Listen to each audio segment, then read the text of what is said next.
Hey, what's up, YouTube? So I am back to do another video. And this time I am reviewing the House of Oud. And I am not gonna lie, I purchased these simply because I love the bottles. They are beautiful. People say they look like little artifacts. I just think that they are the perfect addition to any fragrance shelf. They look like little pieces of art. They're hand painted. And I just absolutely love them. I think the craftsmanship in that alone makes them worth it. But the important part is what is inside of the bottle, the juice, right? So the first fragrance that we are going to talk about is going to be What About Pop, which is this white one here, the white and gold bottle. This one is probably the one that I was most excited about. So this is the base. It's like the cap, and this is the actual fragrance here. I'm not gonna lie, the bottle, as pretty as it is, I find it very uncomfortable to hold in my hand and spray because of the shape of it. And it might be because I have like smaller hands, but I just don't think it's the most comfortable bottle to spray. But again, very pretty and has, good shelf display qualities, I guess. But the top notes in this one are popcorn, caramel, and hawthorn flowers. The middle notes are whipped cream, Madagascar vanilla, and night blooming cereus. And the base notes are ebony, benzoin, musk, Madagascar, vetiver, and ambergris. Sorry, I am going through allergies or I'm getting a cold, I'm not sure, but I sound a little bit crazy, so just please bear with me. But so spraying that one, it doesn't, so you definitely get the popcorn note when you first spray it on, and then the caramel comes through, and it's really like a really delicious combination, and it's very unique from any of my other scents that I have, and I really like it. I don't have anything else like that one, I would say, on my shelf. The closest thing I would say is probably Angel Share, but they are completely different. It's not boozy at all. It's more, once it dries down, you can still smell the popcorn a little bit. The caramel definitely still stays true. It does have that kind of creaminess from that whipped cream. I get a scent of ginger in it though, and I'm not sure if that's like the benzoin. I'm not sure what fragrance note that is coming through that smells like that, but it smells very gingery. If anyone has ever smelled Nishane Ani or Annie, however you say that one, which is one of my favorite Nishane fragrances so far that I've tried, it has a very gingery scent to it, and it is just amazing. But they kind of have that same ginger base.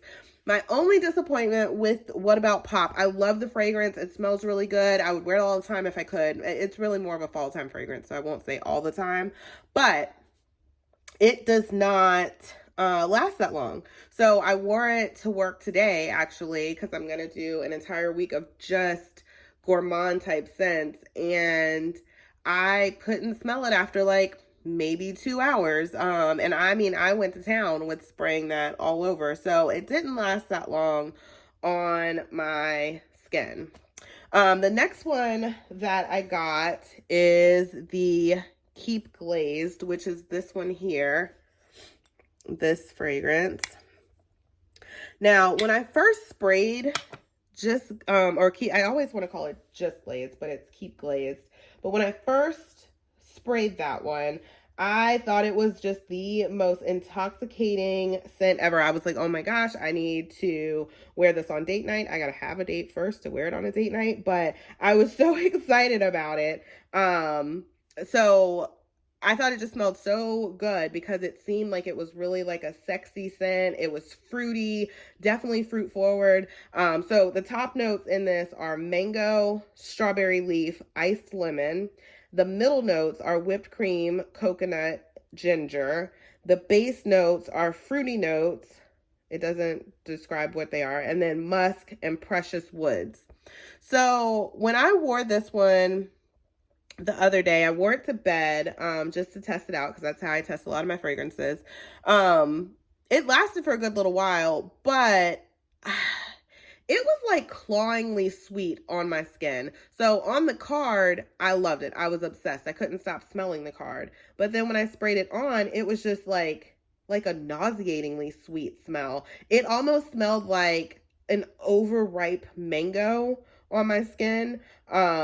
With like icing dripped over it. Maybe that was that iced lemon, I'm not sure. But it was just too sweet. I can't imagine. I'm kind of waiting until it gets really hot outside because I think that's when a mango scent would really shine a little bit more.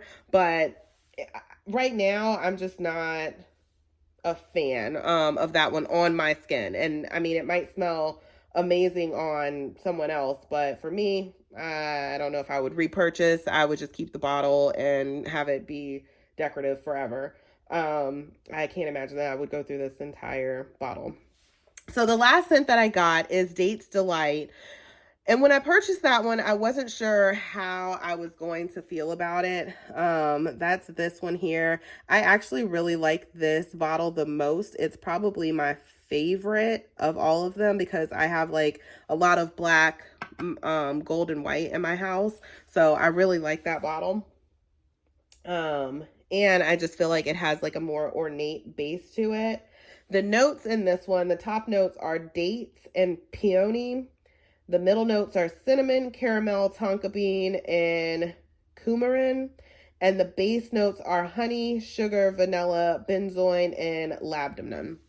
So I haven't sprayed this one on the skin. I'm not going to lie. I still need to play with it a little bit more. But the reason I haven't sprayed it on the skin is because when I spray it on the card, it smells like raisins to me. Like sweet raisins. It's not bad. It's not a bad fragrance by any means, but I just can't imagine any situation where I want to smell like raisins, like a raisin dessert. That's what it smells like.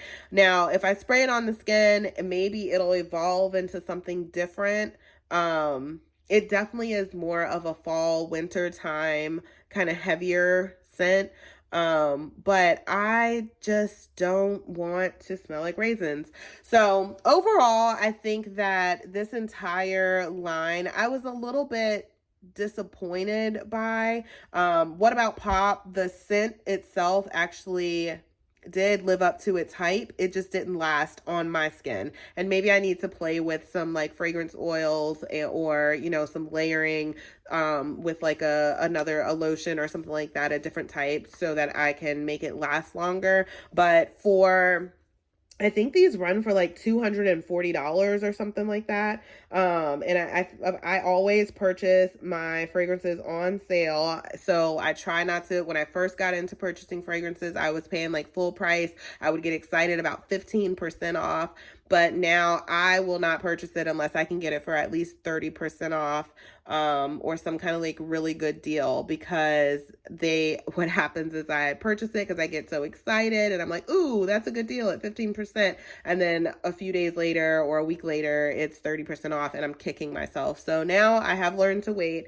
And I think I did get these for maybe that 30% off or 25% off or something like that. I think I got them from Max Aroma. But they definitely, like I said, they're beautiful. I would not repurchase. I'm not really excited to try any of the rest of the line just because I was so disappointed in the actual fragrances themselves. I'm gonna still play with them though. I think that, like I said, I need summer to come around for me to try Keep Glazed again. I think we're in the wrong season right now because I live in Florida, so I feel like I should be able to wear certain fragrances year round, but it's been kind of cool a couple of days, the days that I've tried it. So I think it needs to be like really hot and then maybe it'll shine through a little better. And then Date's Delight, I just got to put it on my actual skin, but right now I'm just not excited to smell like a raisin. So that's my review. Let me know what you guys thought. If you guys have tried these fragrances, if you like any of the other fragrances from their line that maybe I should try or get a sample of. I'm definitely going to go the sample route from now on. But yeah, I'll see you guys in the next video.